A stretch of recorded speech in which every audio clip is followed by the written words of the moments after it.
Good afternoon, ladies and gentlemen.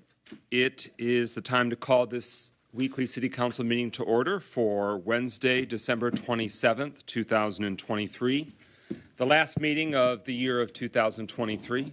Our city charter, as adopted by the people of Pontiac 4 decades ago, stated that we must have weekly meetings. So even if it is between Christmas and New Year and no other city is holding council meetings, we'll be here.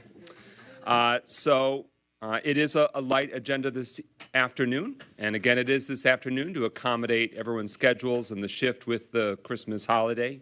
Next week's meeting will also be Wednesday at noon, and following that, we will return to our weekly regular scheduled programming of Tuesdays at 6 p.m., contingent, of course, on if there's no holiday conflict.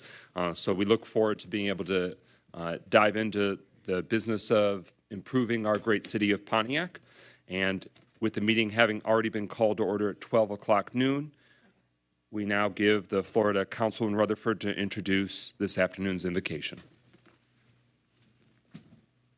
Okay. So today, I didn't know this, but I guess I'll be praying. Well, you said, I got it. Oh, but I mean, I could pray. I do know the Lord, and he heard my cry. Well, Councilman Parker, did you already have an invocation introduction? When he walked by, you just said, I got it. So I thought you communicated he know the Lord, I know the Lord, so go and let him do it. All right. Oh, you want me to do it, me do it? Oh, Lord. Everybody bow your heads. Giving honor to God, who is the head of our lives. We are so grateful and thankful for this opportunity to serve the city of Pontiac, God. We ask that you bless this meetings, that you bless the hearts and minds of everyone here. We ask that they leave inspired to make a change and to be the change makers we need today in this city, God. And we come against any confusion, any doubt or fear that this city is not on the rise and not on the move. And we're forever thankful and praise your name right now, for you are God. And this day we always say amen. Amen. Please rise for the Pledge of Allegiance to the flag of the United States.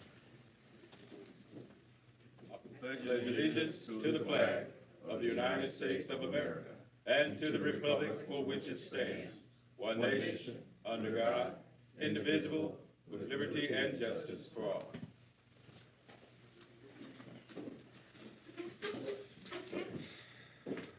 We now hold a moment of silence as a community. We received news on Christmas that Fadi Nasser, who is a business owner and property owner in the city of Pontiac and throughout the metropolitan Detroit region, unexpectedly died in the night at, I believe, the age of just 52. And so we send our condolences to his family, his children, his colleagues, and neighbors. So with that, a moment of silence for the untimely death of Mr. Nasser.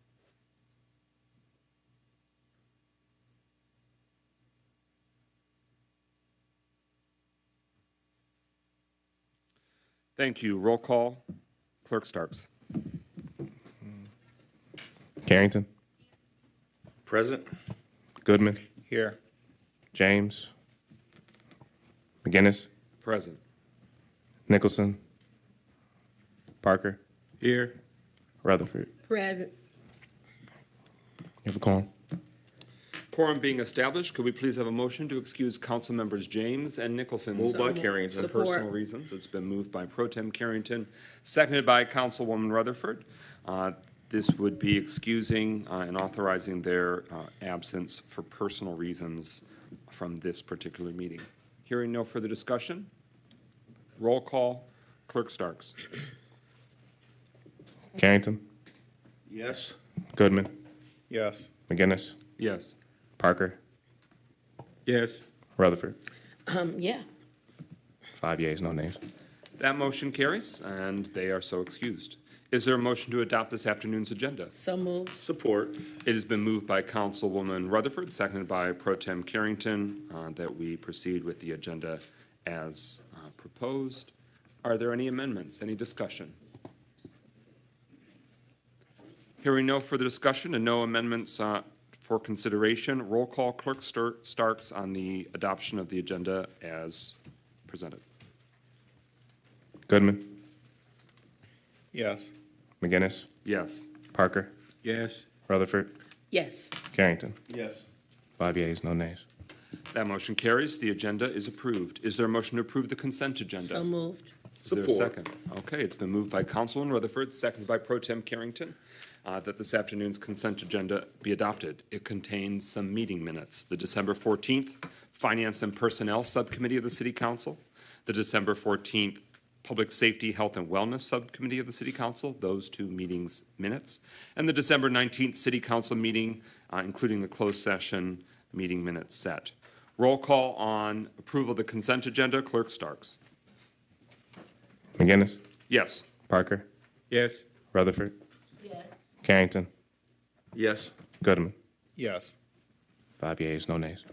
That motion carries. The consent agenda is approved, and those four sets of meeting minutes have been adopted. We're now at a special presentation this afternoon. The other day, I was very excited to see, as I turned onto Cesar Chavez from the Woodward Loop, that the long blighted structure at the corner there, that there had been a fire many years ago. The back was blown out. It was obviously in a great state of disrepair. It's in Pro Tem Carrington's district, very close to Councilman Goodman's district. So I called them both very excitedly, and then called Code Enforcement's manager, Mr. McIntyre, to express our gratitude and appreciation on behalf of all of us that live in Pontiac, because 2023 saw a number of dramatic and improved conditions for our neighborhoods.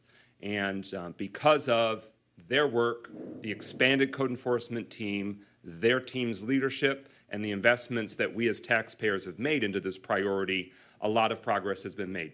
And we're really looking forward to 2024 for even more continued progress to be made. So we're really grateful to have a special presentation today from Code Enforcement for them to share a little bit of the highlights from this last year, and then we want to cheer them on as we look forward to 2024, more improvements in our neighborhoods, in our business districts, on our city streets, for the benefit of all of us residents and property owners.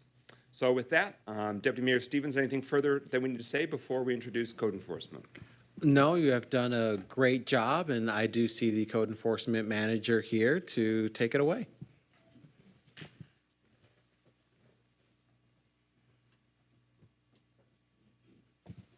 Good afternoon. First of all, thanks for inviting us. And I know you told me not to fuss about it, but I came in yesterday and spent the day fussing about it. So I wanted to make sure, we had something that was meaningful. But before I start, I just want to, first of all, thank the administration for bringing me here. Every day, I feel like this is an opportunity for the next day and the next day and the next day.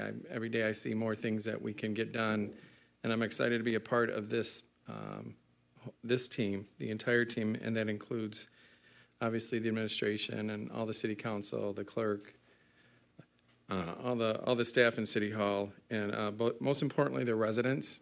And one in particular, his name is Al. He lives near Michigan and 59, and quite regularly, including yesterday, I see him out there picking trash up along 59, and to me, that speaks volumes to what folks here in Pontiac are interested in getting done. So, I definitely want to thank Judge Walker for opening up her courtroom and showing us a different process that is more impactful. Jake Mertes at the Kelly Law Firm, who acts as our prosecutor, who has helped us put dockets together that make sense, stipulated plea agreements that have long-lasting effects. So I just want to say how much I appreciate him as well. So what I thought before I would start is I would have the folks in our department. When I came in, there were 4, and now we are capping out at around 16. We have 1 in every district. So I'm going to start with District 1. Kevin Hennian, if you could just stand up real quick. And if you don't mind standing up, I appreciate it. Kevin recently came actually from District 6. We moved him into District 1. In District 2 is Inspector Steve Kalu.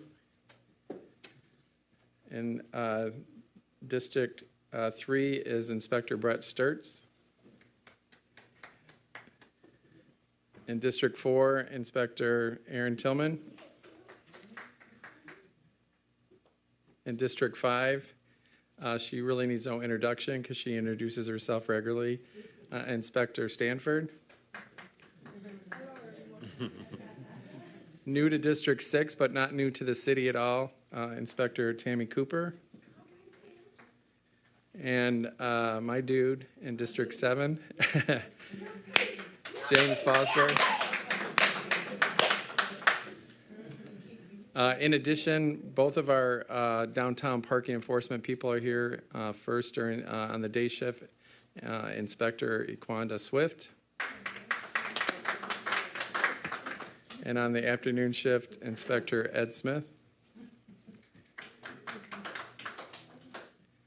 The person that is overseeing all of our court process, creates the dockets, pre-writes and fills out all the stipulated agreements, make sure that the inspectors have current pictures so we can prosecute cases when need be, make sure that all the defaults are being posted, make sure that the court orders are being implemented, and tracks all of that. She, Maribel Pasillas, Inspector Maribel Pasillas. In addition to what she's already done, she's taking us online with ticket process. So we're going to be meeting with Clemis.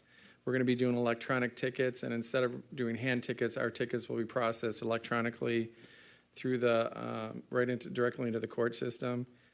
She's going to be instrumental in getting that done. And then as recently as today, we had show cause hearings just this morning, and we found out that there's Maribel and Jake Mertes, our prosecutor, created a all of you know what it is, and my kids and my grandkids know what it is because it's like a Google Docs. So it's an ongoing live document. It's a spreadsheet. So Maribel's constantly putting information in there. Jake can see it, and we just found out that there's a process that we're not using that we're going to use that's going to really eliminate a lot of time and process and the way we implement the tickets. So, and then Dwayne, Inspector Dwayne Watkins. Dwayne was in District 1 and is now in charge of overseeing all of our business license and code-related issues or items related to businesses in the city. He's currently working on we do have a vacant building list, and he's working off of an expired business license list right now, a very large expired business license list. We're doing code enforcement, 7 days notice, and then folks are getting tickets if they're not keeping their business license current in the city. So Dwayne's doing that. The person that some of you can't see because it looks like she's sitting a little lower in her seat is Inspector Stella Reyes. Stella holds all of us together. She's assigned to the office. She works on the emails coming in, phone calls coming in, people coming to the counter with concerns related to code enforcement. She also, the Citizen Concern app on the website, Stella retrieves all those concerns from there and makes sure that they get scheduled. When folks are calling to get their rental inspection scheduled, they usually talk to Stella first. She's usually the first point of contact in the office. And normally every week in our staff meeting, I ask everybody to tell us something that we wouldn't know about them. And one thing that you may not know about Stella is she was the first woman to be accepted into the Hispanic Club here in Pontiac. And in order for her to do that, she had to file a lawsuit, and she won and was able to be elected in. So not here yet because he's meeting with, and I didn't forget you, Candace, but not here yet is our newly hired assistant manager, Clarence Cohen. He's meeting with our contractor right now, and he's trying to get here. He just texted me and said he's on his way. So, and then certainly last but not least is Inspector Candace Benson. She actually started off part-time and is now full-time, and she shares her day half with us and half with the building department. So she's helping the building department with any backlog permits, rehab agreements that need to be brought current. She's going to be working on those, and so we're sharing her between both departments, and she's amazing. So, all right, so I'm going to go ahead and get started. So along with Pontiac's mission, code enforcement's purpose is to enforce ordinances that have been adopted to protect and promote the health, safety, comfort, convenience, prosperity, and general welfare of residents and businesses in the city. More specifically, to ensure Pontiac continues to be a clean, safe, and desirable community, protecting your investments as a home or business owner in the city. So we started developing the team last fall in 2022. Sir, you got to come over here. You can have my seat right here. Can you stand real quick? Sure. Assistant Manager Clarence Cohen. Clarence, I'll just tell you real quickly, had about 2 minutes to get prepared for his position. He handles all the large-scale rent rolls. He has completely oversees the escrow program that we're going to talk about shortly. He is the person that that has taken the lead on parking and all the frustrations that come with parking. And he's on vacation right now, but he came in today, and I literally don't know how we did a lot of this without him, so appreciate you being here. So we started developing a team in 2023. We hired new code enforcement inspectors. We assigned each of those inspectors to 7 districts. One was assigned to Pontiac businesses, one for the court administrative role, and one for the office administrative role. 2 of our employees are bilingual. We created and hired an assistant manager position. We created zone areas within each district that they follow. We developed department standard operating procedures. We developed department training procedures, and we standardized a rental safety inspection list that they use when they do rental inspections. We moved violation tickets from Blake Court to 50th District Court. Over this last year, we adopted amendments to ordinances involving trash storage, number of animals, including chickens, an animal tethering ordinance, and the tethering times that you're allowed to have an animal tethered, and an amendment to our rental ordinance allowing tenants of uncertified rental properties to deposit their rent money to a city escrow account. We began enforcing downtown parking. We began accepting rental escrow payments. We created door tag notices for property violations. And we turned on email communication and BSNA that wasn't turned on previously. When one of these folks opens up a code enforcement for any reason in the BSNA system, it automatically sends an email alert to the owner of the property. So we can move away from using postage and letters as a point of service. So that's why we also created the door tags. As long as we're tagging the door and taking a picture on the door of a violation that may be occurring at the property, that's considered sufficient notice. We leased 8 fleet vehicles for district enforcement, and we joined the Michigan Association of Housing Officials as well as the International Code Council. So all of them are members of both those organizations, both which provide an extensive amount of training. And then we recently hired a company called Munivate. This is a gentleman that branched away from BSNA and started his own business, and he has already shown us lots of ways that we can be more consistent in the way that we use BSNA, particularly as it pertains to building and code enforcement.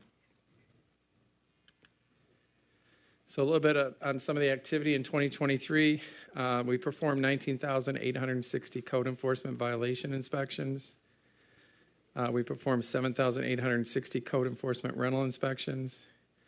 We issued 1,935 code enforcement grass violations. And as of this morning, instead of 820, we've had 824 court dates set in the 50th District Court. A result of those court dates, obviously our goal is to have folks compliant by the time they come to court, but if they don't, ultimately what we ask for are abatement orders. And these are just some of the few that we've been issued and are working towards getting abated. 26 Tacoma, Crystal Lake Alley, the Jefferson School on Motor, State Street, Glenwood Plaza, 295 North Perry, 307, 311, 317 North Perry, 86 Cherokee, 118 University, 826 Cedar, 25 West New York, 406 Irwin, 146 West Rondell and 49 North Saginaw in downtown. And then we've got some pending show cause dates. When folks don't show up to court and they default, we then post that default to the property. And then 10 days later, we ask the court for a show cause date where they have to come to court. If they don't show up there, then that's typically where we obtain the orders from. So we've got Hazel, an entire apartment building on Lincoln, 23 MLK, 18 Edmund, and then the lot at 436 North Perry between Chamberlain and Elwood. So if y'all remember, I spent years driving by that structure and the structure behind it at 118 University. That's what it looks like now. That was actually a result of issuing them a ticket, and they didn't want us to go through court, so through an agreement with a previous building official and myself, they agreed to just take the property down, both properties. So to confirm, that was not done by taxpayers' expense, that was private demolition. So we all benefit, but we didn't have to shoulder that expense. That's correct. Thanks to code enforcement. And that's a big reason why we moved to district court, because the orders that we get from, in terms of abatement from district court, all shoulder the responsibility to the property owner, the person that was issued the ticket. This was a commercial property that decided they would just use the neighboring property to start storing derelict vehicles. So through a court ticket, all those were removed. Most of you remember all the complaints coming in about Jefferson School, and it started off, they put a dumpster there and were removing some of their own items, and then lots of folks decided it would be a great place to start dumping their items. So, and that was after the abatement. This is on State Street. The one that you were just talking about on Cesar Chavez. We caught this guy, a business actually dumping some items from their parking lot into the sewer system. They were issued a violation and ordered to clean it up. Normally, folks can go to WRC and they can ask permission to net a drain, and most of the time WRC will allow them to do it. So they'll remove items from a parking lot, spray down the parking lot, but they put a net in there to catch debris, and then the water, would then go into the system, and that's considered acceptable. In this situation, they didn't get permission, nor did they have a net. That was a abatement on North Perry. We removed several vehicles, a boat, and some appliances from there. This was a person that decided to open up a retail establishment in their neighborhood. That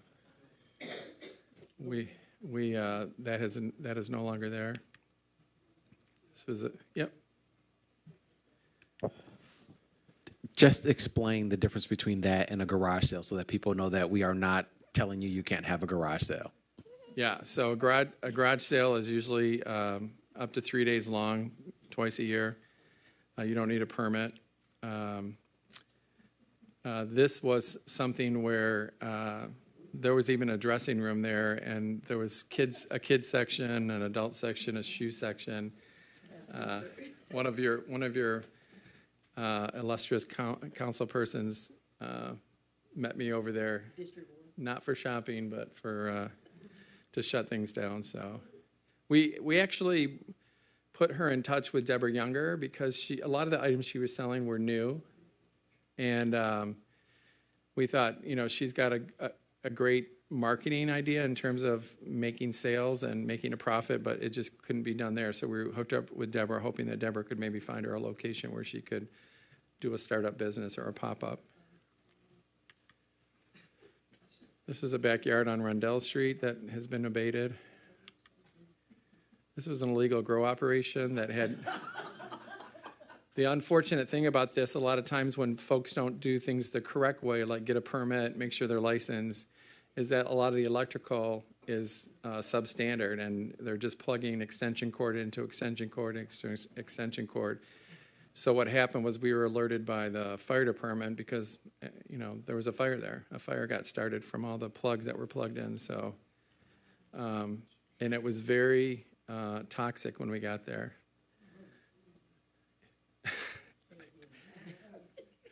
A lot of people had to step in and then step out, so. And then, of course, there's our chickens. And some of them are now living at a farm in Davis End. So there we go. Let's give a standing ovation to the 16 members of the code enforcement team for the city of Pontiac.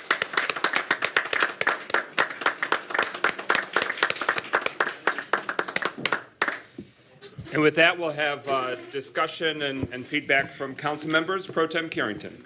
Yes, thank you, President McGinn. I just want to thank your team, Jack.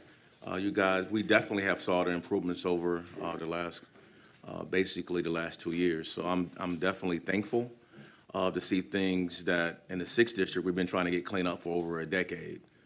So continue to do the good work that you guys do. Thank you. Councilwoman Rutherford. Well. Code enforcement. I think y'all know me by my first, middle, and last name because I'm always down there. But if I would be remiss if I didn't like shout you guys out, especially the four who I call the most. Clarence, aka Pig. You do an amazing job handling those rough conversations that we have. Miss Smith, did I say that right, ma'am? Miss Swift, she be swift with them tickets, and I appreciate it. I'd be like, Miss Swift, I don't know what to tell them. She'd be like, I'm just doing my job. Mr. Smith at night, you know, a couple $100, that's okay. And last but certainly not least, I just really want to thank Dwayne and Petey. I call them by their nicknames, so I've known them. But when I say that they took on the job of really doing code enforcement, and sometimes when you're from the community, people try to think because you're cool with them that they can't get a ticket. I can tell you everybody, including myself, has gotten a ticket. Code enforcement is full intact, and that's something that speaks volume about their character because oftentimes people have not always followed the rules, and especially to Dwayne, who was in my district for quite some time, the things he had to endure. I watched him get threatened. I watched people literally come to the door ready to fight, and he just kept doing his job. And that speaks to all the character and the discipline that it takes to really be in code enforcement. And I want you to know, because they don't have no guns, they don't have no knives, they don't have no mace, they got a pen and a paper, and they're doing their job. And this job can sometimes be very risky because we have volatile, some individuals who don't want to follow the rules of engagement, who want to have stuff on their yard for a whole year and don't want to get rolled up. And then they get rolled up, and then they try to come up with rules that don't exist. So to code enforcement, especially in my district, and Kevin, you know we're going to have a good old time in 2024. I just really want to just tell y'all I appreciate y'all. And Jack, words cannot describe how many jump outs we've had this year. I promise I won't do any jump outs with you until the spring because it's always an issue and I end up on channel 2, 4, or 7. And I just appreciate you for understanding why it's such a necessary because District 1 is such a dynamic district and we have major problems. We didn't have chicken coops, illegal drugs, cows and ducks, and you got rid of them all. So I just appreciate you. Thank you. Councilman Parker. Thank you, Brother President. If I was a citizen, thank you, Brother Mr. McIntyre, for the presentation you did. I think one of the single most important things that we did as a city and as this administration was hire you as our code enforcement manager. So thank you. But the other part of that is as a part of the Law and Court Subcommittee, I also want to thank you for the diligence that you did. And I want to thank Sister Tammy Cooper because of her involvement in Blight Court and the way she brought it forward. And because of your input, we was allowed to move this issue from Blight Court to 5th District Court, which added more teeth to the process and got people to be paying attention to what we were doing because it became somewhat of a legal issue that they couldn't dodge. I do want to thank you for that. And I think what need to get people to understand is what code enforcement do is try to help residents and landlords and all of those out there to be able to use their property better for the benefit of the city, to make it look better and make Pontiac look better as a city. We're not just out there inspecting, we're out there trying to make Pontiac better. And for that, I want to say thank you.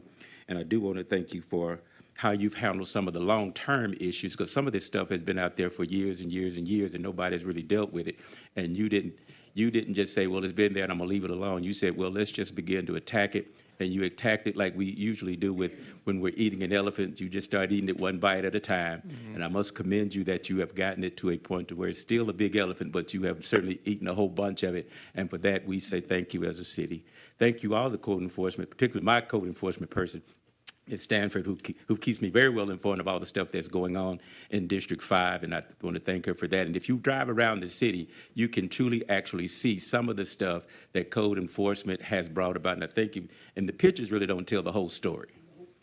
There's a whole lot of stuff that you've got, and I really thank you because, and I know a lot of your group is ladies, and I know it's an interesting process to be knocking on people's doors and you don't know what you're going to find when you get there, and everybody in Pontiac ain't where they need to be. And so I want to commend your staff and yourself for the diligence, for your commitment and dedication to the mission that you have been assigned to, and I ask that you would just continue to keep up the good work. And I also want to issue a shout out to Chief Justice Walker for taking this under her arm. As you put up, the numbers are really astounding, and yet she continues to handle it and do a great job as trying to make our city look and give a pleasing appearance to those who want to stay here and be a resident of this city. So thank you very much. Thank you. Thank you. Councilman Goodman. So first and foremost, I just want to say thank you to the entirety of code enforcement. To something that Councilman Parker said, there have been a lot of those problems in the city that have been very long ongoing. I mean, the entire reason why I ran for office is a part of code enforcement that people say, like, again, that you don't see, because you don't really take pictures of the inside of people's apartments and their houses. Right. The amount that you have genuinely made people safer in the city of Pontiac is very measurable, given the numbers that you can show, but very immeasurable. I mean, the number of people whose lives have directly been improved because you've been making sure that they live in safe places, or if they don't live there, or if they do live there and it's not safe, that they know about it, that we're holding these landlords accountable, that we're holding the property owners accountable. I mean, one of the ordinances that has been enacted is directly related to the importance of your work, making sure that people are living in registered, compliant, safe, up-to-code buildings. So I know when we talk about code enforcement, we're always talking about, like, the outside, how people's properties and businesses look, but there's a whole separate aspect to making sure that people are in places that are safe and healthy for them. And I cannot thank every single one of you enough in doing that. I know Jack has heard since I got in office, like, every waking moment at the beginning about, like, how we solve our rental problem, how we, actually support and beef up code enforcement to do the job that we're asking. That way we're not, overburdening and laboring you, but making sure that things are actually getting done. And you have done so tremendously. And I just want to say thank you in every possible way for doing what you have to make the city a safer, cleaner place in a way that really does matter. Thank you for that. And I think especially this time of year, I mean, those of us that are Pontiac residents, there have been many, many tragedies over the years of families, especially in the winter or around the holiday season. Entire families have died because of substandard conditions or lack of smoke detectors or other issues, space heaters that, catch fire, and it's just such a profound tragedy. Those are, of course, headline grabbing, but we want to avoid that. We want the work that you're doing, as Councilman Goodman says, sometimes might not make a headline, but you've prevented that tragedy. You've prevented that death, that injury, and that's no small feat. This is not about revenue generation. This is not about trying to make a buck off of the backs of people that are already struggling and stretched thin. This is about protecting the health, safety, and well-being of our residents and the buildings. And that if the past practice of not being able to have enough staff, not being able to put in the systems, that can have sometimes life-altering consequences for our residents. So I'm really grateful that you've been able to, as Councilman Goodman say, protect and advocate for people in many instances that otherwise don't have somebody protecting and advocating for them. And you are there on the front lines, and you can see it by the thousands. So as everyone may not be aware, code enforcement isn't just sort of looking at what's going on the outside of the property. They are also inspecting thousands of rental properties. They are inspecting apartment buildings on an ongoing basis to make sure that the landlords and the building owners are doing right by those that they are making money off of for living there. And it's a lot in Pontiac. That's by the thousands, many apartment structures, large and small. And there are some structures that hadn't been inspected for years because they were just sort of refusing or, avoiding it. And this code enforcement team, because they've been invested in, because they've been built out, have been able to inspect properties that have not been inspected in many years, or who have, not made the appropriate improvements that we've made. So what City Council has done this year is voted in partnership with them, building out with the mayor and the administration, building out new policies. In our city, we call them ordinances, where we're putting on the books in Pontiac. It's more strength and teeth in there, so that way this team can make a bigger difference. This team can put changes in place that'll stick, that the changes will have to be made for the properties, which benefits our residents, benefits the neighborhood, of course. Of course, we care about curb appeal. We don't want you to look at mess. We don't want you to look at dumps. But we also want everyone to be safe and healthy inside their structures too, and there's sort of that mutual practice happening there. Did you want to offer any reflections in terms of the apartment inspections and rental inspections? We didn't dive too deep into that. Yeah, so one thing that when you first started mentioning the apartments, I thought, most of us travel up and down Huron, and as you're approaching southbound Wide Track or Woodward, there's a building on the side that at one time was a hotel. And I called you on a Saturday and I said, what's the history on this building? Because when you drive by, it just looks like it's an office building.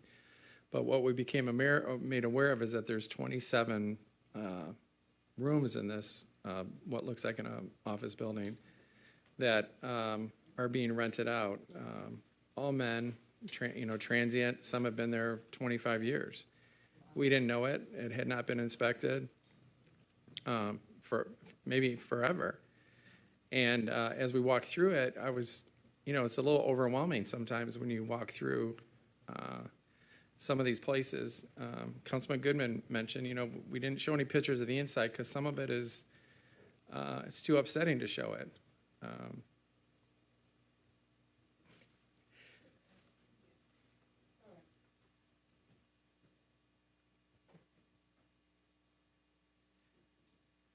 So, we have to do better, all of us. We have to find these places. We have to make sure that people are living in suitable housing all the time. And we need to make sure that we're doing that. One apartment, they're all going to give me some flack about this because it's either my lupus or 60 or whatever it is, but I tend to get a little emotional.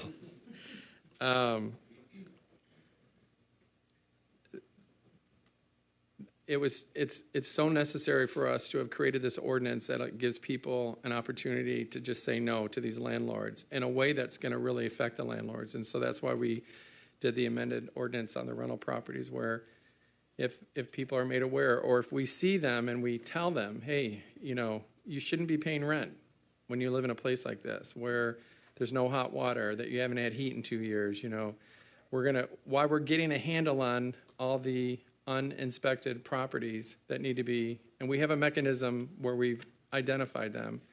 But in the meantime, we need to have something in place that's going to force these property owners to do the correct thing in terms of bringing their properties into compliance and making sure that folks are living in suitable housing. I just wanted to mention a couple of things that some folks had mentioned. One thing that we did do this year that wasn't a requirement, it's not even a state requirement, is that we make it mandatory now that all rental properties have to have a carbon monoxide detector. We just made that a department policy. We check with the attorney. We have every right to do that. And any rental property in Pontiac now has to have at least one carbon monoxide detector. A lot of folks were a little surprised when I told them that I wanted them to knock on doors and talk to folks. Some wondered if there was a better way that we could do that. Maybe shout and then just keep going. And I understand that. I worked in Detroit and I worked in other municipalities, and it can be intimidating when you're going up to someone's property and they come to the door and they're posturing you and you're talking to them about, a vehicle parked on the front lawn where they've been parking it for 4 or 5 years and it's never been an issue, and now we're addressing that with them. So that's one of the reasons we developed the door tags in addition to the reducing the amount of spending on notices. We're posting at the property, but it's also something we can hand them that has reference to an ordinance that is, why we're there at the door talking to them.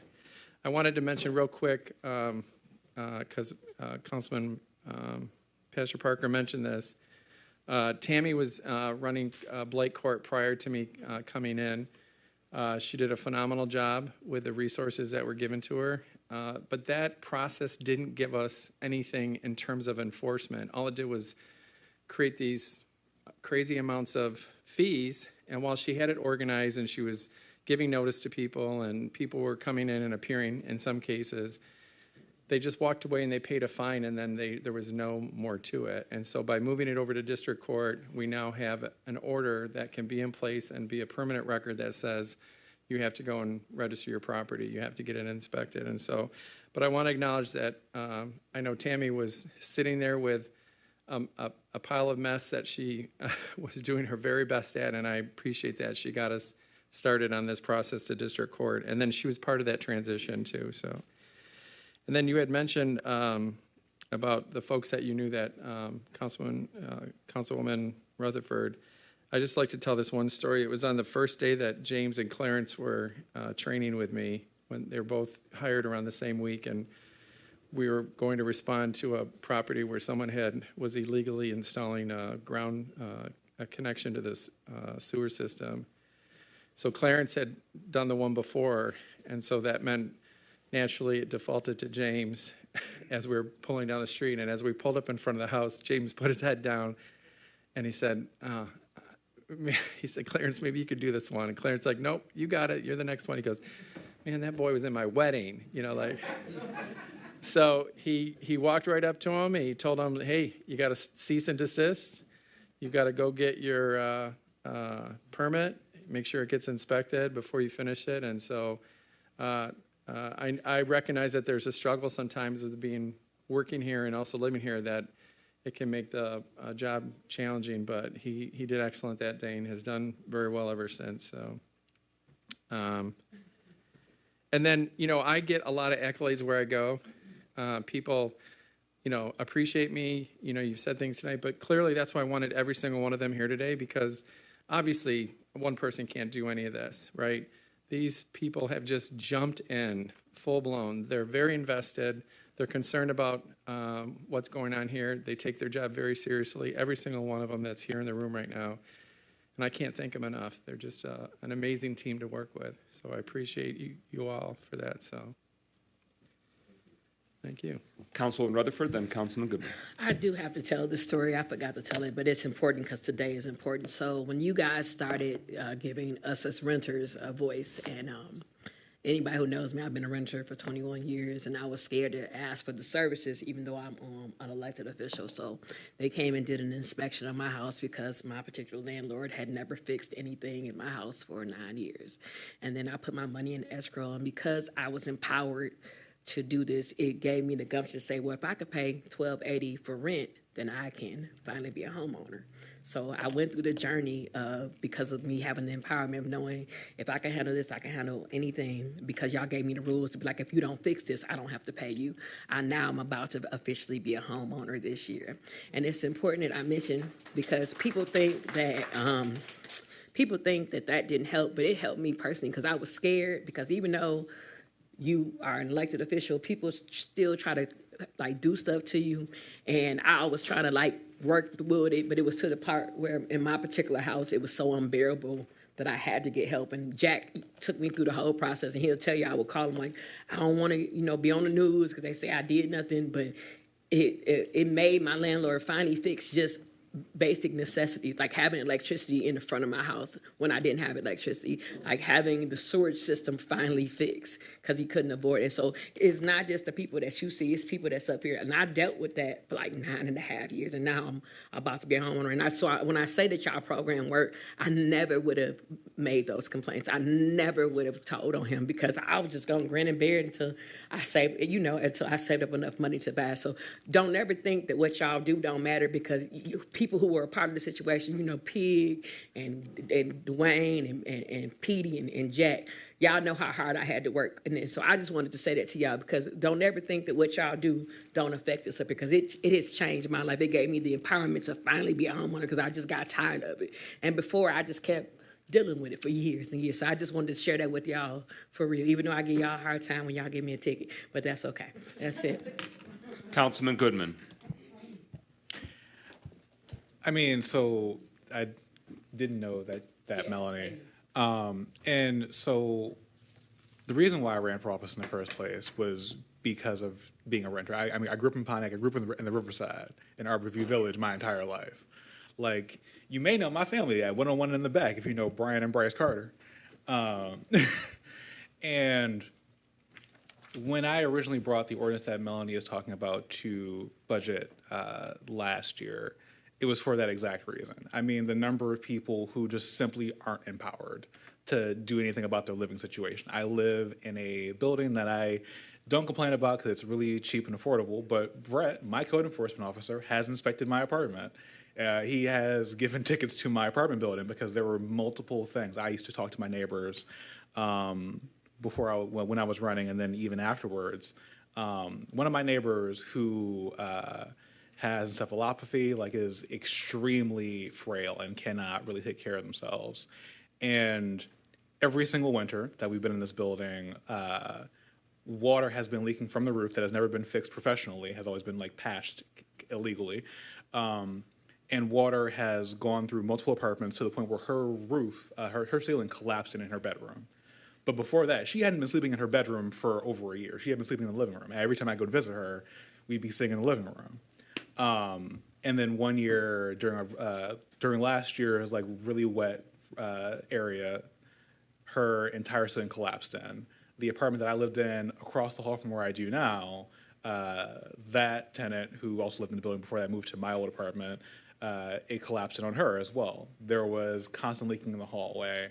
Obviously, there was repeated mold growth from it being like, these ordinances like are have like real meaning effects for people. I mean, I just can't find any other way to explain like how transformational you are, not just for the people in the community, but for people up here, because I also am a renter. And while I haven't used the escrow ordinance, I have very heavily like used knowing the fact that code enforcement has the power to take care of some of these things, to like really fight for some of my constituents, fight for some of my neighbors in the same building.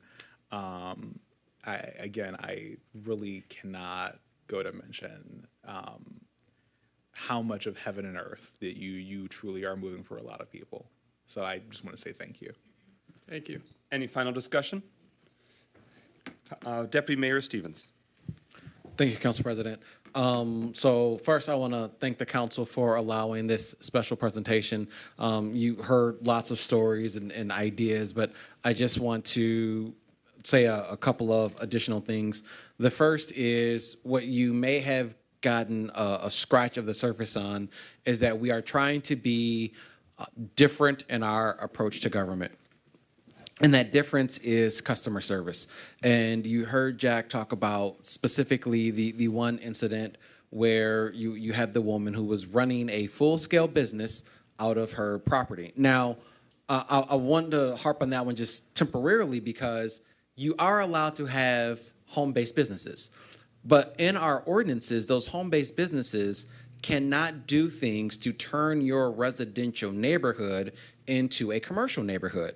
So if you are, for example, a tax preparer and everyone emails you their taxes and you do it on your computer and you email it back to them, yeah, you're doing all of that work at home, but you're not creating a constant stream of people driving up and down the street. And so we could have just simply said, hey, you're not allowed to do this. You have to shut it down and it's done. But instead, we went the extra mile to say, hey, we see what you're doing and we love it. You just can't do it here. Let us help you find somewhere else to do it. And it is slow. It is a lot of work. It is a lot of training. It requires building up.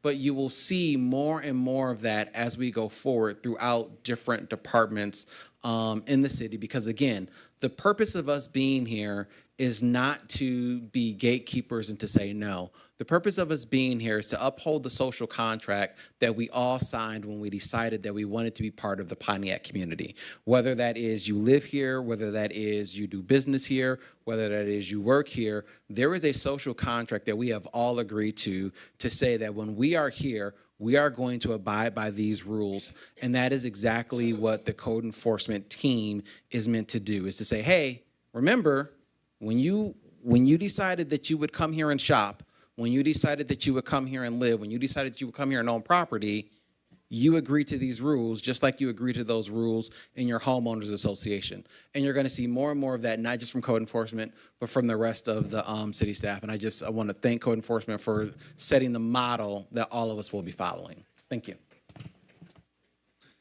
As a final note, this is, I think, an important milestone for us to reference and reflect on. And this time next year, let's do it again and look at all the accomplishments we've made in 2024 for the field of code enforcement.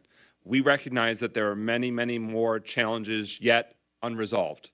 And we recognize that residents rightfully get frustrated if something doesn't get immediately fixed.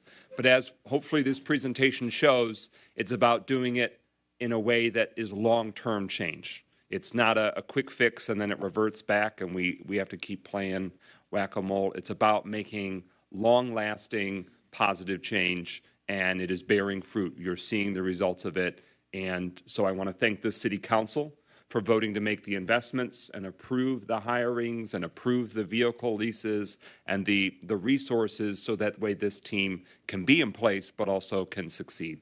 And so I know there'll be more considerations on what more changes we need to make with ordinances and so forth, and we look forward to collaborating even more in 2024 to come. So thank you very much for being here, and thank you for your service to the city and citizens of Pontiac, Michigan. God bless you. Thank you. All right, we are now at recognition of elected officials, an opportunity for those that serve our community in other positions to speak. I don't see any. I'm sorry. Do you want to speak on behalf of the Charter Revision Commission? Just want to recognize Brian Killian Bay, who serves the Pontiac Charter Revision Commission, is in the audience today. You don't have to speak if you don't want to, but thank you for your service. Okay.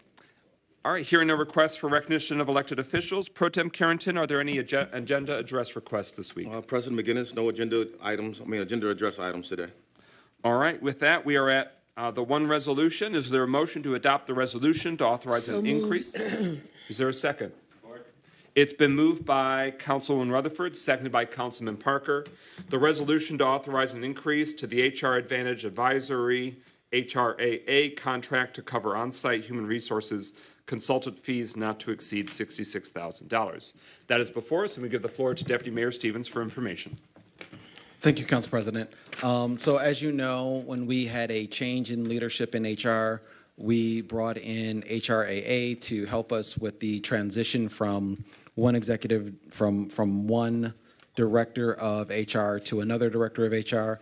I will say that Ms. Hensel has done an amazing job. One of the things that she assisted with was a change in our employee benefits. I'm happy to say that that change in employee benefits resulted in higher overall benefits to workers and a lower overall cost to the city. And so there are still some additional projects that are yet undone that our new HR director, Melinda Durakovich, has asked that Shannon can stay on and finish working through. Okay. Any further discussion? Councilman Rutherford. So Shannon, how long will this keep her here? This is intended to keep her here through approximately January 19th. Thank you. Any further discussion? Hearing no further discussion, roll call. Deputy Clerk Starks on the resolution. McGinnis, Yes. Parker, Yes. Rutherford, Yes. Carrington, Yes. Goodman. Yes. 5 yeas, no nays. That motion carries. The resolution is adopted. We are now at public comment, where community members have 3 minutes to speak on topics to present to the city council and the community. Councilman Goodman, who's our first request? Yep. First one is, I believe, Minister Veronica Taylor.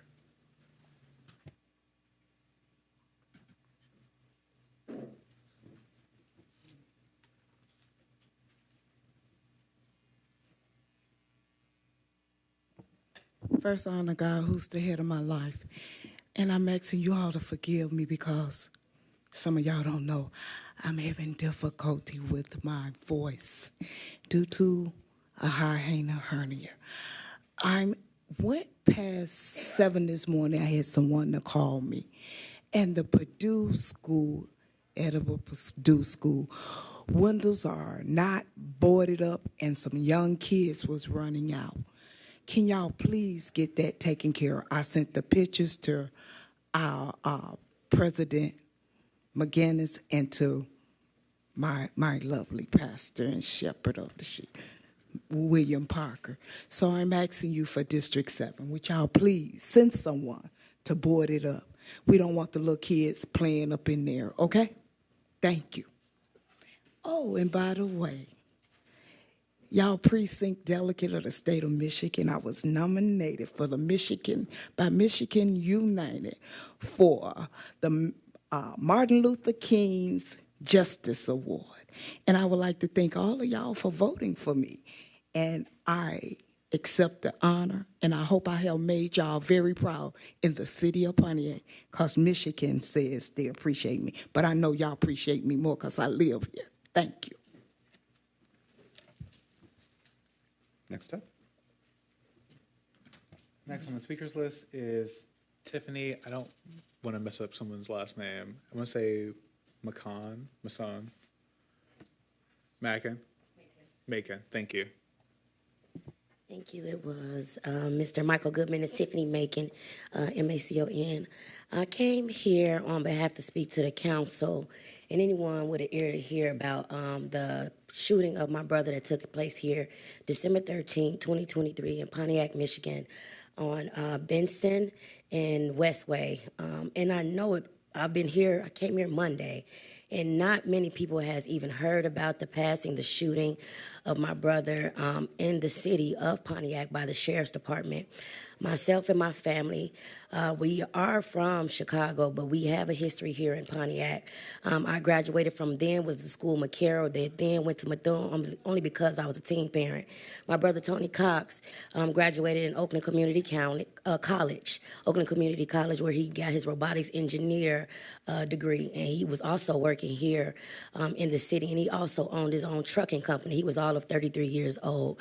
There has been an article released that shows a still shot of him appearing as, and in the words in the article, like the sheriffs thought that maybe he had something or was pointing at them in a manner to where maybe he had a gun or something. But once he was gunned down, he did not have a gun at all. So we have no information. I've been making many calls, and I'm sure you guys have been receiving emails, either if it's from the community or even my family and myself, just about what have you guys heard, any information, because nothing has been said about his passing and why it happened, or why no information will be released at all leading up to that point. Talking to the community yesterday, I had a candlelight on Benson Way last night for my brother, and some people showed up, even witnesses that were out there that night, and it was definitely disheartening to hear everything that he saw, and a couple of witnesses saw with their own two eyes. That they're telling us was not what's in the paper is not what happened. That's not what they seen. And so I'm just literally just seeking justice on behalf of my brother, Tony Cox, here in the city. I'm not trying to bring drama or attention. If anything, I'm here to help. I don't know what's going to come after this, to help build here. You know, I've been here and I've seen a lot of things are still the same on the west side and the east side of the city. But I know that it has a lot of great potential. I see downtown is coming up. So I do have a history here, and I'm proud to have graduated as a high school student and a teen mother. I even spoke on behalf of the graduating class for the full Bethune school back then. So I'm just here, you guys, if you haven't heard anything, just to reach out to us. I do have to get back to Texas today. I've been here since Monday, just trying to just speak to people and actually just be of comfort to his friends that he still had here and some of our family. So I know my time is up. I have 8 seconds, but I do plan on sticking around to get any information I can from anyone here or leave my information before I actually head out of town back to Texas. But if you haven't heard anything, please, as a city council here in Pontiac where this happened, and I understand there has been 3 homicides within the last 8 months here in Pontiac. I have been doing my research and just trying to see what are you guys doing about the fatality shootings, especially of our young men, black men here in the city itself. I know that's my time, so again, thank you. My name is Tiffany Macon, speaking on behalf again of my brother Tony Ray Cox. That was again died here in Pontiac, Michigan, December 13th. Thank you.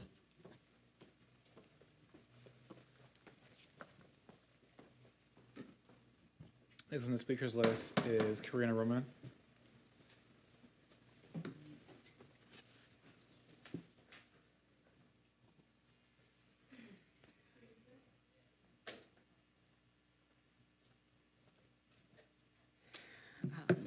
Hi, my name is Karina Roman. I am here along with the sister of Tony Cox, Tiffany Macon. Tony Cox was my boyfriend of 5 years. Again, like she mentioned, he lost his life on December 13th in Pontiac, Michigan at the hands of Oakland County Sheriff deputies. Like she said, we're just here trying to get some more information, trying to bring more awareness, because again, since we've been here, we're talking to residents. Not a lot of people even heard what was going on. As she said, there was an article that was put out into the media, one that was, in my opinion, tainted because it kind of manipulated it to show like as if, as she said, Tony was holding a weapon, but come to find out he was completely unarmed. We just want to know, we want answers, we want justice. Tony worked so hard his entire life to become the man that he was. And for him to just be taken with no explanation is so hard to deal with every day. To be in your house that was a home without the person that you just know to be. And just to have nothing. You know, people, they die in accidents. When you expect older people to pass, it's expected, but you don't expect somebody at 33 years old to walk out and never walk back in. And it's hard to deal with that. It's hard to accept. It's hard to, you can't even process it because you don't know what happened. And that's all we want. We just want to know what happened. We want, if we could just get it.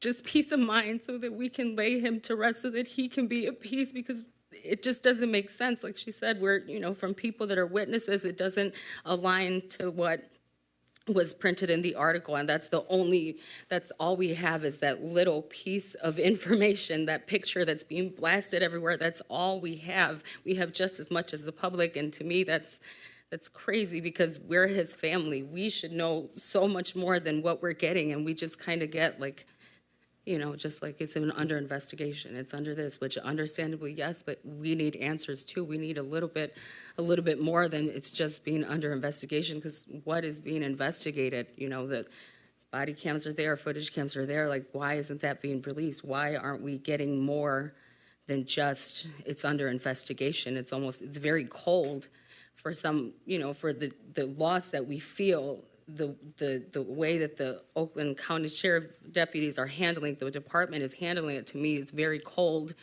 in respect to something that we just lost. We're getting kind of like the and I feel like it should be a little bit warmer. I know, they have to do what they have to do to protect themselves, but, you have to be human as well and realize that she lost her brother, I lost my partner, a mother lost her son. You have to be human about it and understand that. I'm sorry. But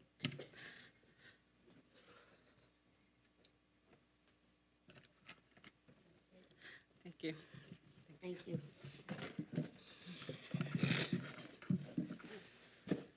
Next on the speakers list is Marcus Kelly.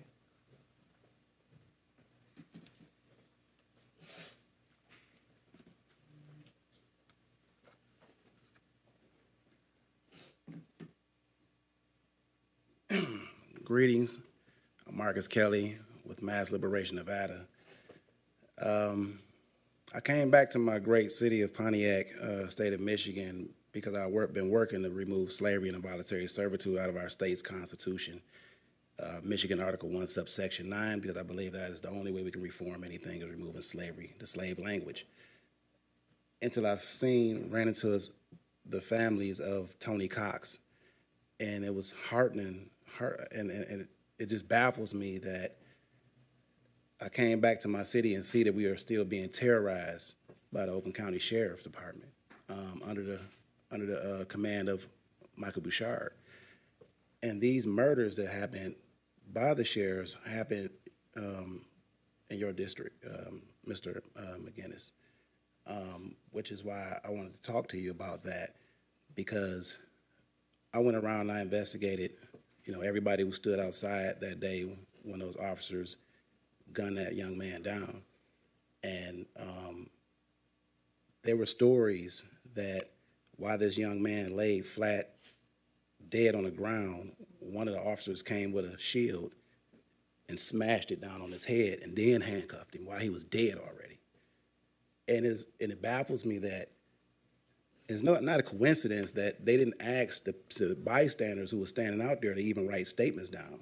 So they didn't do a real investigation, but they want to demonize them, which has been a history of black people in this country, that we are being demonized, and it's our fault that we got killed by you because we didn't look right. We looked too big. Guy 300 and some pounds, black guy, small car. Why are you speeding through a residential area anyway? Nobody talks about that. Innocent bystander could have got killed by these undercover cops speeding down in a residential area, smacked that man's car and had him spin around. They're not talking about that. Yes, you deserve more than just a still picture of an officer trying to protect himself and his colleagues trying to protect wrongdoing. But this is why we need to have a conversation of not just removing slavery out of this Constitution here in Michigan, but also start having a conversation about getting rid of qualified immunity so officers can be held accountable for taking the life of young black and brown people. Our city is not safe. It's not. For black people like myself, my son, my kids, my mother, it's not safe. You can beautify it, you can make beautiful curb appeal, but when I step outside and I see sheriffs and my children see them, we're scared. We fear for our life here. And that's sad, because we are in 2023, walking in 2024, and we're not safe in our communities. And nobody's coming around here talking about that. We talking about codes. We talking about legislative issues. We talk about kitchen table conversations. Well, let's talk about the lives of black and brown people here in our city that's not safe. And it's wrong that we sit here and we door knock and we ask for somebody to actually help pass some kind of law that protect us, and it doesn't. I should not have to be afraid to walk down my street. I should not have to be afraid to drive down my street. You sending people in my city that's supposed to be protecting and serve my rights, but they're killing us. And they back up and say, I fear for my life. He may have a gun. The last two murders that I've researched, they didn't have guns. One person they just killed, they took the gun from him already and still gunned them down. So what are we doing about that? And this is in your district. This happening here in your district. Yes, I want trash picked up. I think we have to address issues one bite at a time of that elephant. I agree with that. But what about the people that's directly affected? See, the question and the real problem that we are having is we are ignoring these issues and want to make a city beautiful. Meanwhile, people are still getting gunned down. Our families are still disenfranchised by legislation and laws and civil acts that they pass it to keep us disenfranchised. That's the real fact and the real issue. And who is being held accountable and the people that's supposed to protect and serve if they're not? We pay that bill. Citizens, taxpayers. We spent over $3.2 billion just last year in police misconduct. Citizens did, taxpayers. What are we going to do about that? That money could go to our schools. Our schools are dilapidated here in Oakland County, in Pontiac. That can go there. That can go to people that's homeless. We can house them. We can deal with the housing crisis. We can deal with people that's come home from slavery, i.e. prison. We can deal with people that's come home from prison with mental illness, post-incarceration syndrome. We can help them so that they don't recidivate, that they don't have domestic violence issues, that they don't have drug and alcohol abuse, that all affects our public safety. Your time had concluded. I'm Marcus Kelly, and that's just my thought, and I just think we need to just do better. Justice for Tony Cox. Next on the speakers list is Pastor Kathy Desera. You're next.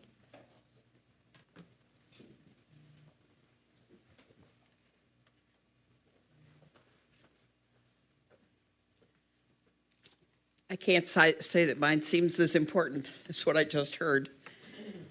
And you're not alone in your concerns. There are many people that are. What I came to talk about today was in that same ballpark. Twice this week, twice in the last 6 days, we have had shotguns fired in the backyard. We have had handguns fired in the backyard, and I know the difference. People in our building are afraid to be out in the backyard at night now because the people behind us seem to be back on a tear with casual gun shooting. We had this a couple of years ago, and it seemed to go away and settle down, but it's back. And, we're a building of elderly people, and it would seem like we had earned the right to be able to sit in our own backyard and not worry about stray bullets. And yet, there they are, back again, for no apparent reason. The other thing that I was concerned about, and we've talked about this before, I understand that Perry is state road, county road. It's definitely not a Pontiac road. However, not only do we now put up with daily car racing, now we have truck racing at 2 o'clock in the morning, night after night after night.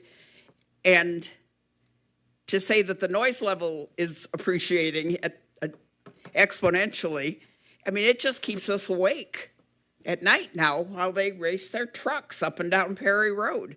Something needs to be done about that. And I know it's not a Pontiac issue, but it is an issue that somebody who has the say can do something about, because somebody's going to get killed. You can't race that much. You certainly can't race that big equipment and stop on a dime if you need to. And we're very concerned.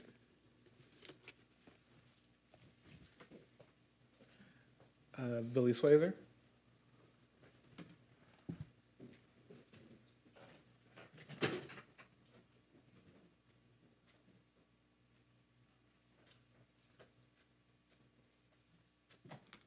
Good afternoon. My name is Billy Swazer, and I want to thank y'all for having a presentation on the inspections department. I was hired in the city in 1973. I've lived here since 1955. And when you went to have an inspection department that is effective, that is humane and that gets the job done, it is very much appreciated. Whether I be one of the violators or one of the other people, you just want to be able to have a decent place to live and be in.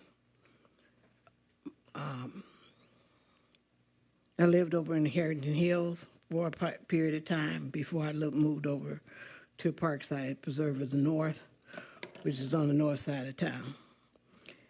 One of the inspectors from District 4 came by because I had my yard waste bags up and I had blown the leaves to the street. I had my brother who does this on a regular basis for people for a fee. I had him coming over to help me get up the leaves. He had already did it once, and I said, Willie, could you come over again? I don't think I want to feel like doing all this by myself. And it's only the front yard that the leaves come in. But, you know, if the leaves fly from my tree and the other neighbor's trees, it presents like 10 bags of leaves. So somebody got to pick them up, and if it's not me, who? And if you let the leaves stay down there, then the street in the wintertime, they freeze over and you just slide. So he said, are the city gonna come pick these leaves up? I said, no, they don't do that. They stopped doing that years ago, before the emergency manager. I don't know when the last time they did this, but hey, I'm gonna get these leaves up, and they all got up, and Willie came by, and Willie did what we were going to do, and all the leaves were gotten up. But I was glad to see him come by, and he stepped just and talked to me, and he said, hey, it's no problem. You know, you're not in trouble. Okay, good, because that's the first thing we think when we see that city truck stop. This is going to cost me a lot of money.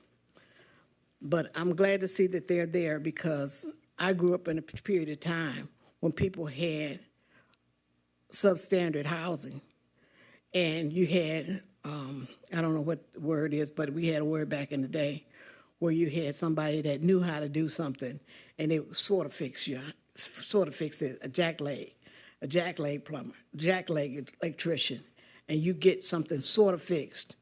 But now that we have somebody from building and safety that can actually have people stuff fixed. Well, thank you for having them here, and I want to thank you all for the work that you've done for the city and for getting these ordinances and stuff in place and getting the people in place, because it's nice to have ordinances, it's nice to have rules, and nice to have something, but not without the backup and without the equipment. I worked in 1973 in personnel, which was right across from building and safety downstairs. And we didn't have nowhere near this amount of people, but we thought we had a good operation. So thank you, and thank you, and thank you.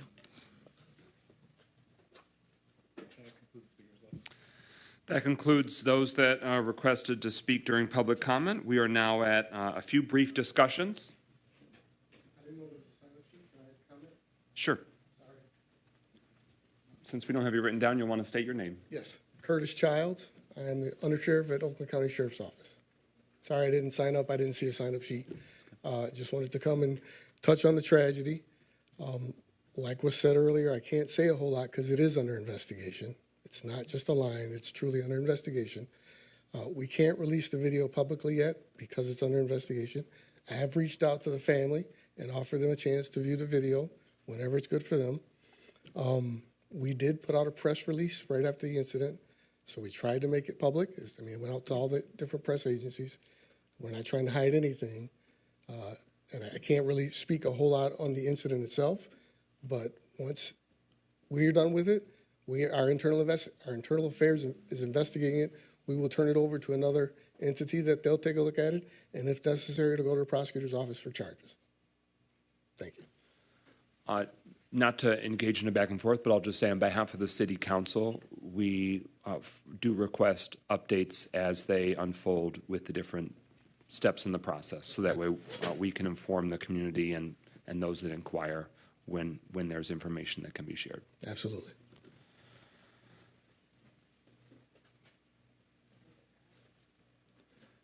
All right, we are at discussions. Very quickly, an FYI, the road has reopened for eastbound traffic under the Phoenix Center for Orchard Lake Road and Auburn Avenue. We want to make sure that community members are aware that that is open for traffic once more.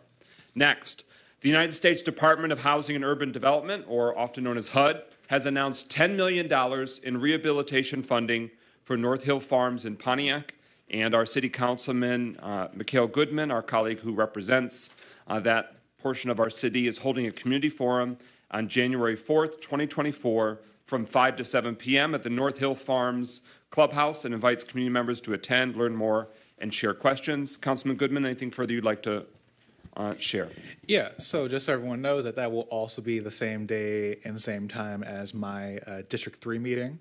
So if you're coming out for the forum and you also live in District 3, this will be your time to have your community meeting. But yeah, I mean, so the really important thing specifically with this is that I, like many people, would obviously be very happy and excited about North Hill Farms, which is a apartment complex that is in much need of help in many different ways, especially structural for the quality of housing. And so with that large influx of money that I feel that most of the people who live in North Hill Farms don't know about and don't know the details of, as well as a lot of people not having those details, having this chance to make sure that everyone is on the same page and know what's actually happening with where they live at, because as we're talking about how important it is for people to be aware and empowered and protected, I feel that the people who live in North Hill Farms deserve to have every bit of information, along with the other residents of the city who live near there and who have family over there, to know about what's happening.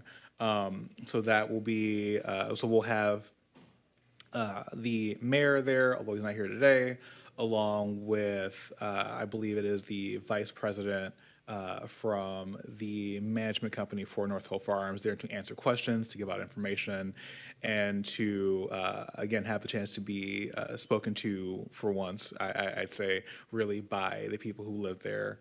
And in addition to that, again, we'll be having our District 3 meeting, and I will also be giving out children's coats to those who come out. And to say this now, it is first come, first serve.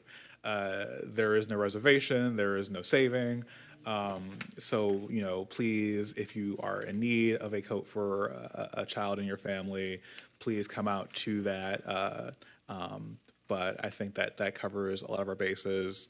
But again, in particular, if you live in North Hill Farms and you want to know about the $10 million that HUD is allocating for repairs, renovations, and other things, please, please, please come out to that meeting/forum.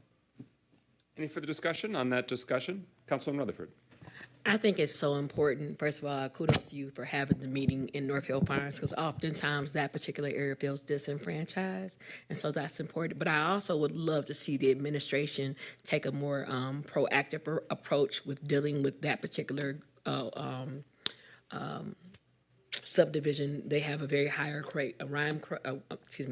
crime rate right now. There's been a plethora of domestic violence cases, especially during the last week because of the holidays. And so I would just put upon the administration and challenge them to try to figure out a way to put some more programming actually in the North Hill Farms area. For example, if we could teach, we could bring in the Haven, to name one, we can bring in Easter seals. So at your next meeting, if y'all could have those different resources so that people know how to have somebody to advocate for them. Because oftentimes when you stay in what we used to call, it's called the projects, you're not always taught how to be empowered and who to talk to and what to talk about. And so if you would offer those resources at those type of events, along with talking about the $10 million, I think it would help people who are in domestic violence situations and or who are in mental health crises know where the resources are available. So I'm just challenging that to the administration to bring that relationship forthcoming.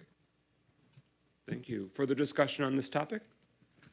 All right. Our final discussion item, I want to remind community members that the Pontiac Small Business Program Technical Assistance Awards application window, it opened December 11th, a few weeks ago. Applications are still being accepted through January 3rd.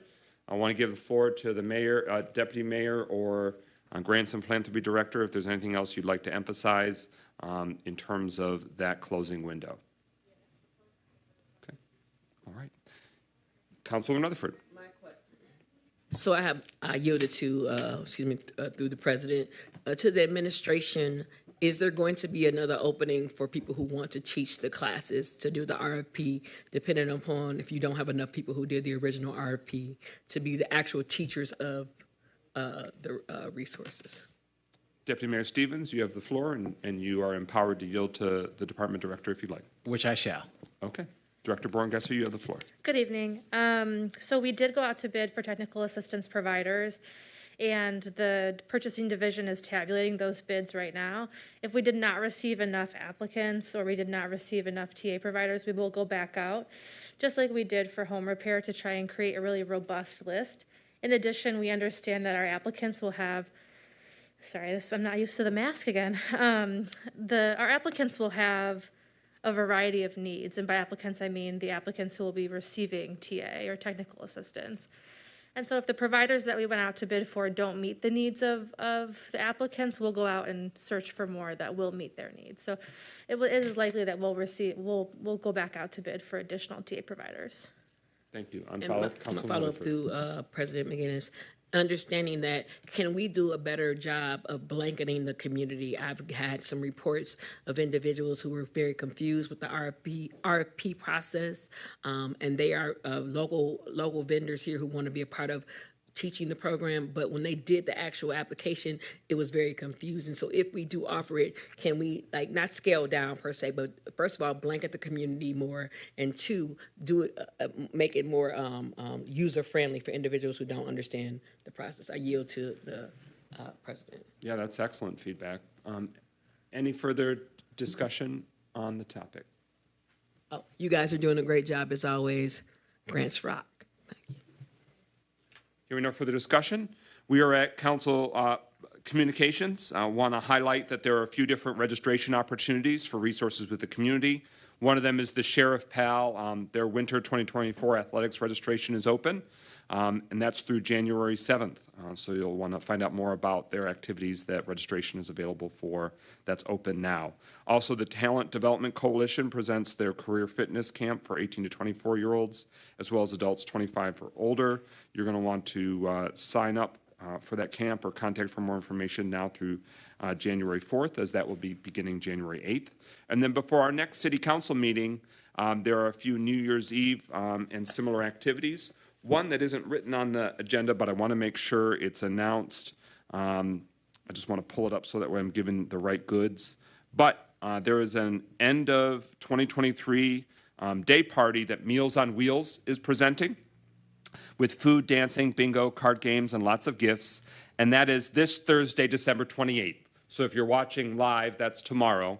But otherwise, it's Thursday, December 28th from 12 until 3 p.m., and that is at the Ruth Peterson Senior Center. So the City of Pontiac's Ruth Peterson Center at 990 Joslin.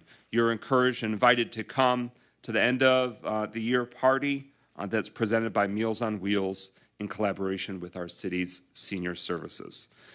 You also see on the agenda that there's a pre-New Year's Eve night of jazz with Quincy Stewart's quintet, the Damani Phillips and Quincy Stewart Quintet. That's Friday, December 29th at the Little Arts Theater downtown. Alexander Zonjak is presenting a New Year's Eve jam on December 31st at the Little Arts Theater. At the Strand on December 31st, there's a red carpet affair New Year's Eve party. And I'm sure there's others as well, but those are the ones that have been submitted. So we hope everyone has a very safe and happy and healthy New Year's celebration. We give the floor now for Mayor's Office Communications. Deputy Mayor Stevens, anything you want to highlight? Thank you, Councilman McGinnis. Just want to remind everyone that it is not here yet, but coming up in a couple of weeks, we will have our annual Winterfest. It is January 20th from 5 to 8 p.m., and it will be held right here on City Hall grounds. Thank you. Deputy Clerk Starks, thank you very much for fulfilling clerk duties this afternoon. We see here on the agenda you've spelled out when the next upcoming City Council meetings are. And also, there's a February 27th, 2024 presidential primary. You can contact the clerk's office at 248-758-3200 if citizens, in particular voters, have questions or need assistance. Was there anything else, Deputy Clerk Starks, that you'd like to communicate? Okay. All right, with that, we're at closing comments. Deputy Mayor Stevens, anything further? Thank you, Council President. Just a few brief things. The first is, I know that when we have city council meetings, normally at the beginning of the meeting, if there is a city council person who is absent, we do an item to, recognize their absence. I just want to say that obviously you see that the mayor is not here today. He is enjoying some well-earned time with family, and so that is why he is not here. Thank you for the excusal of the mayor, tongue-in-cheek. But then, don't make me laugh. Then additionally, I just want to thank all of the residents for another year and just letting us serve you, and we look forward to doing bigger and better things in the coming year. Thank you, Council President. Thank you. Deputy Clerk, anything further? All right. Closing comments of City Council, Councilman Rutherford. The most common way people give up power is by thinking that they don't have any. And that was a quote by Alice Walker. Throughout this whole year, there have been moments when people from this community felt like they didn't have power. And then we as a council have empowered them. And we need to remember that in these moments, especially now. This is a very hard week and weeks for people in our community who deal with people who have mental illness, people who deal with depression. This will be the 13th anniversary of my sister taking her life on New Year's Eve. I say all that to say that if you have some concerns or suicide thoughts, please call 988. It is so important that people don't feel alone and that they don't think that they don't matter. I had the pleasure of watching The Color Purple this week with my daughter, and there was a scene where Celie says, "I matter and I'm here." And I want to leave that with the citizens of Pontiac, that you matter because you're still here. You could have not woke up this morning, but you're still here. You could have not been clothed in your right mind, but you're still here. You could have not had food on your table, but you are still here. You could have not had clothes on your back, but you are still here. You could have not had breath in your body, but you are still here. And as long as you are still here, I want you to remember that there is a purpose and there is a plan for your life. And if you feel like you have no one else to call, those numbers are available to you. I secondly just want to say personally, thank you. Thank you to the city of Pontiac. Thank you to District 1 for allowing me to serve in this seat. Thank you for giving me the voice when I felt like I didn't have the right things to say. Thank you for giving me the power when people tried to make me feel powerless and to dim my light. Thank you for the prayers. Thank you for the touching and the smiles. Thank you for correcting me privately instead of trying to put me on display publicly. I thank you. I also want to thank my family.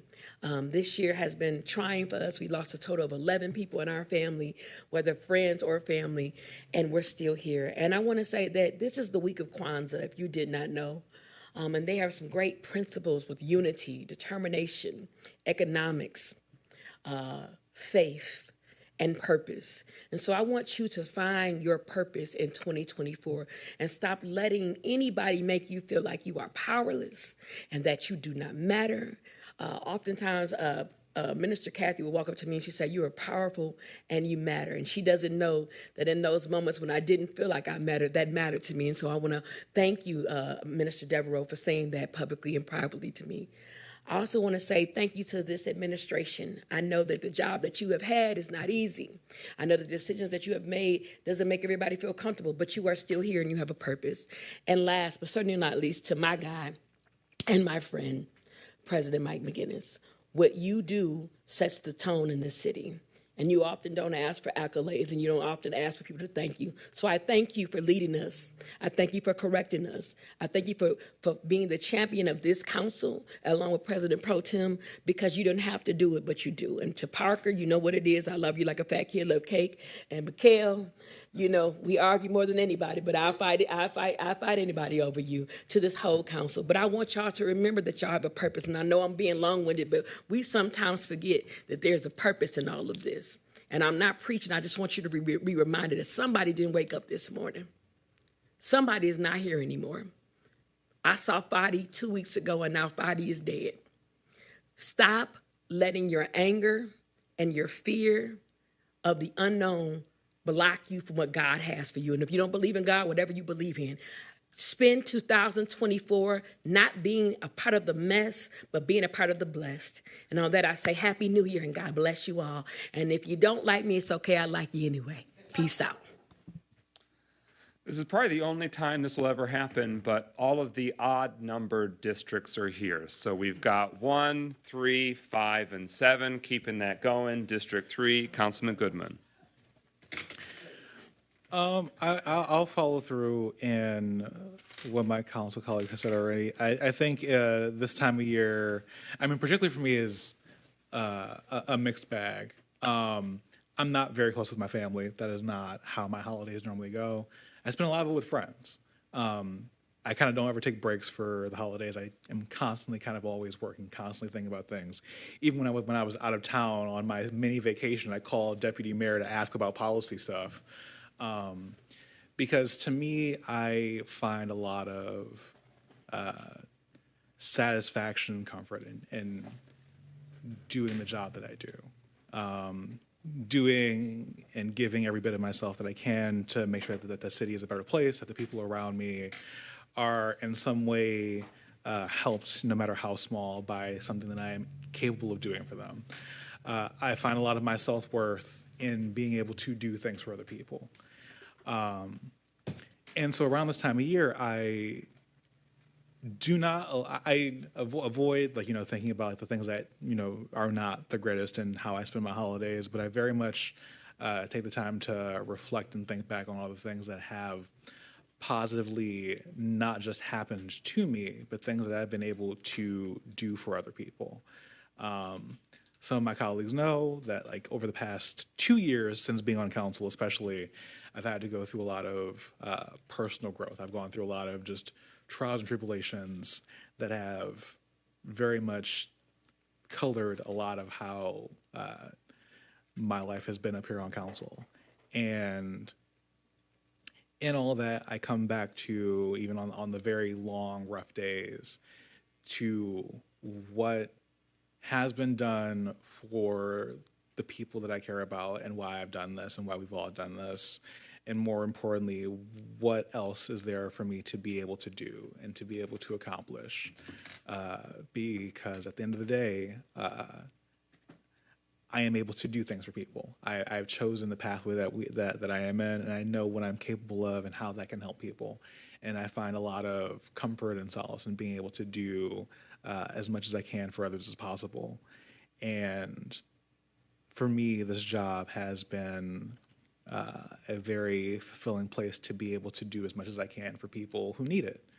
Because at the end of the day, while a gift or, a card may mean a lot to someone, it can mean the whole world.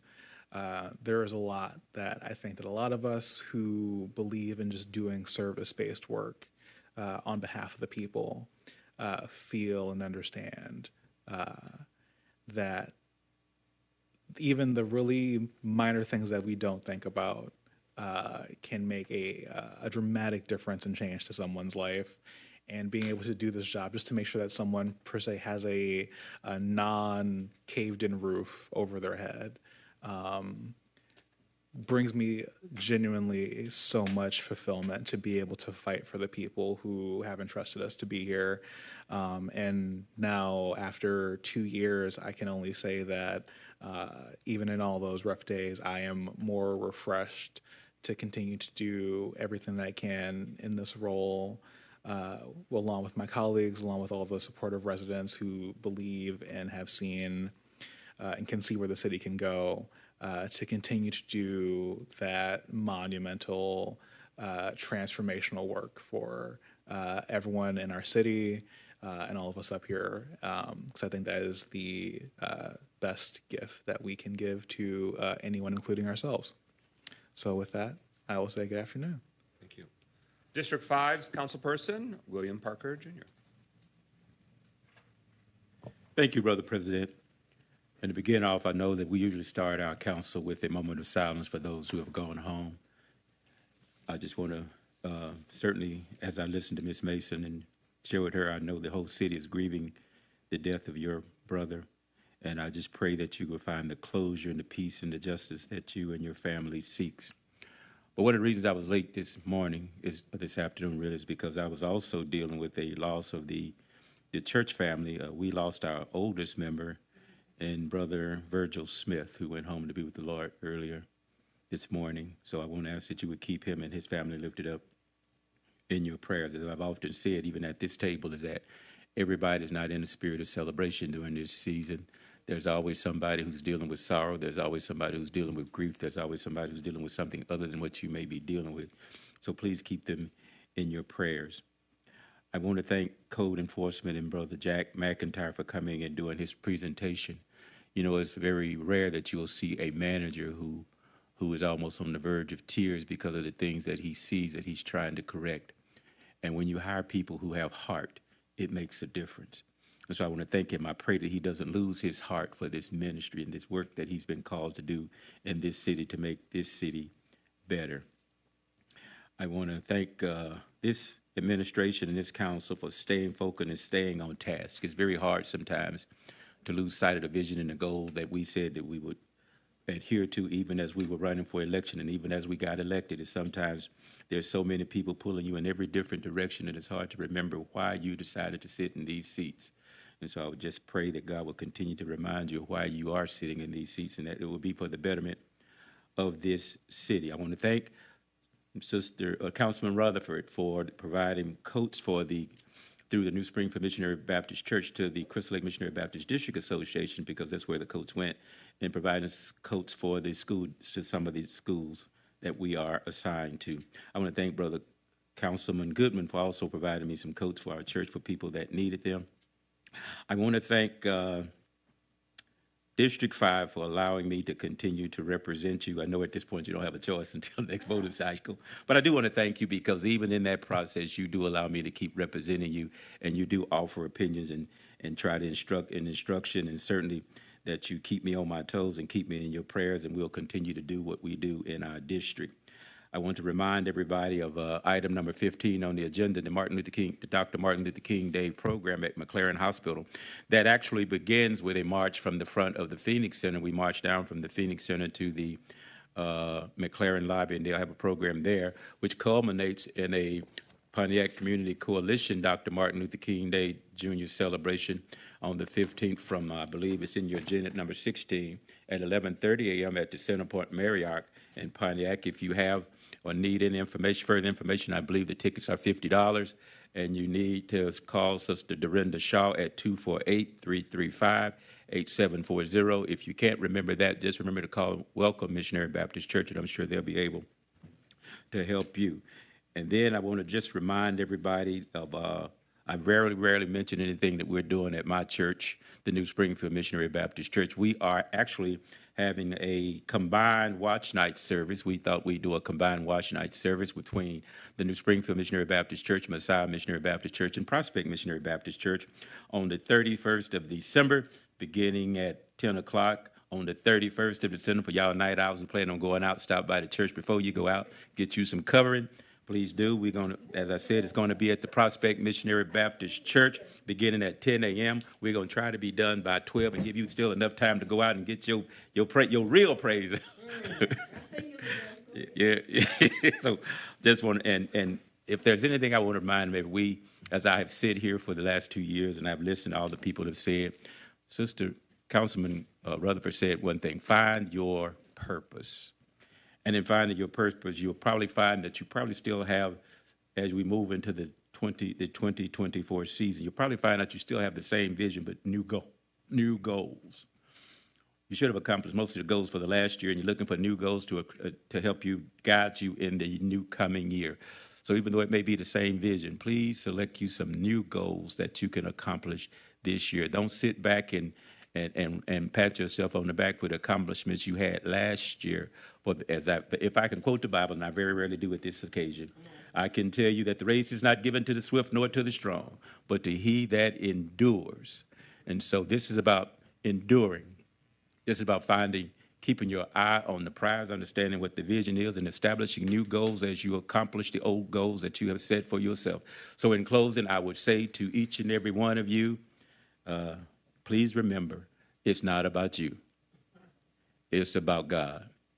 And it's about reaching the least, the last, and the lost.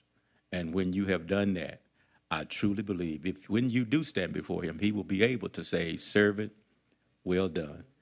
Have a great evening, a great remainder of this year, and I'll see you in 2024, if the Lord says so, and if not, I'll see you on the other side. Good afternoon. I'm Mike McGinnis, serving our District 7 neighbors. I want to acknowledge and thank Ms. Macon and Ms. Roman for coming through their grief and through their heartbreaking loss to be able to raise up their questions and ask questions that City Council also looks forward to receiving answers on. I also have a 33-year-old brother, and I don't know that I could have handled with such clarity and such rational thought what Ms. Macon, traveling up from Texas to give a voice for her brother, that is, it's heartbreaking, and I could not even fathom that if it were my brother whose life was taken. So I look forward to continuing to communicate with them, with the neighbors in the neighborhood that is located in District 7. Since the incident took place a few weeks ago now, I've heard from some residents, and I welcome other neighbors that want to raise their questions or offer their perspective. And we, on behalf of the citizens and the City Council, will continue to pursue answers and clarity from the Sheriff's Department and other oversight entities. This is the last meeting of the calendar year, so this was the 123rd session. There's been 123 sessions of the City Council over the last 2 years. This officially marks the halfway point for this 11th council. Our next meeting, again, is a Wednesday at noon meeting, Wednesday, January 3rd at 12 o'clock p.m. I want to acknowledge and thank the hard work and leadership of each of the 7 City Council members because it is quite the task and obligation. And we, of course, signed up for it willingly, but there is a great deal that comes with it, the responsibility, the obligation, and the emotional toll that it takes is no joke. And so I want to thank each of you for the sacrifice of your time, because you love your city. You love the place where you call home, and you know it can be better, and together as an entire city, we can keep making it better, more just, more healthy, more whole, and it's just a lot of work to do it. So I want to thank each and every one of you and wish you and the entire city of Pontiac a safe, happy, and healthy end of year celebrations as we go into the new year. Is there a motion to adjourn this meeting? So moved. It's been moved by Councilwoman Rutherford, seconded by Councilman Parker to adjourn. Hearing no further discussion, roll call. Deputy Clerk Starks. Parker? Yes. Rutherford? Maybe. Goodman? I'm just playing. Yes. I had to do it. Goodman? Yes. McGinnis? Yes. 4 yeas, no nays. That motion carries. We stand adjourned at whatever time it is. 1:48 p.m. And